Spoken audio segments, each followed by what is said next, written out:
sandata. Sa kanyang pagkakaupo sa sahig, mabilis niyang tinantiya ang distansya ng lampara mula sa kanya at sa mga galamay ni Elena na patuloy na lumalapit. Ang labanan. Habang patuloy na umiwas sa mga galamay, umabot si Carlo sa lampara at mahigpit na hinawakan ito. Ang langis sa loob ng lalagyan ay nanginginig sa takot at tensyon.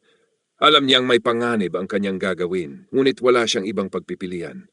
Hindi ako susuko sa iyo, sigaw niya ng may matinding determinasyon.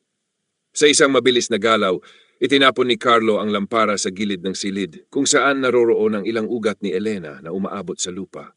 Nagkabasag-basag ang salamin ng lampara at agad sumiklab ang apoy mula sa tumapon na gasolina. Ang apoy ay mabilis na kumalat sa mga tuyong bahagi ng kubo at pati na rin sa mga ugat ni Elena. Ang sigaw ng halimaw ay bumalot sa buong kubo, puno ng galit at sakit, habang ang mga kabute sa katawan ni Elena ay nagsimula